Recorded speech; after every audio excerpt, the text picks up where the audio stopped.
Filipino undefeated Charlie Suarez will take his chance to dethrone the WBO Junior Lightweight World Champion, Emmanuel "Cowboy" Navarrete.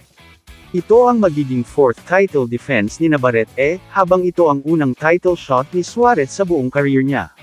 Mapapasabak na sa world title shot ang ating pambato sa Junior Lightweight Division, na si Coronel Charlie Suarez, kasalukuyang WBO International Super Featherweight Champion, kontra sa Mexican fighter na si Emmanuel Navarrete. Ang kasalukuyang may hawak ng WBO Junior Lightweight World Title. Ayon mismo sa ating pambato na si Charlie Suarez, ay magaganap ang kanilang laban sa May 10, 2025. Bilang main event at sa Pechinga Arena, San Diego, California gaganapin ang laban.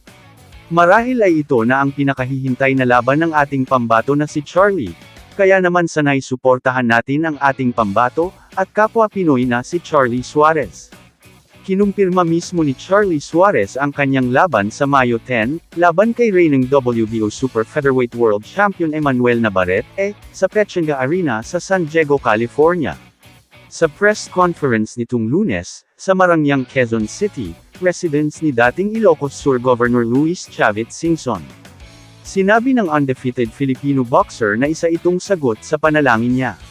Si Suarez, ay naging number 1, sa 130-pound contender ng WBO, pagkatapos ng kanyang ikatlong round TKO na panalo, laban kay George Castaneda. Para sa international belt ng organisasyon noong Setyembre. Ang 2016 Olympian, na tubong San Isidro, Davao del Norte, ay may 18-0 record, na may 10 knockouts, nanalo siya sa kanyang huling tatlong laban sa USA. Si Navarrete, sa kamay ay may 39, 2, at 1 na may 32 stoppages. Ang Mexican star ay nakagawa ng tatlong title defense, mula nang makuha ang titulo noong 2023. Kamusta mga idol?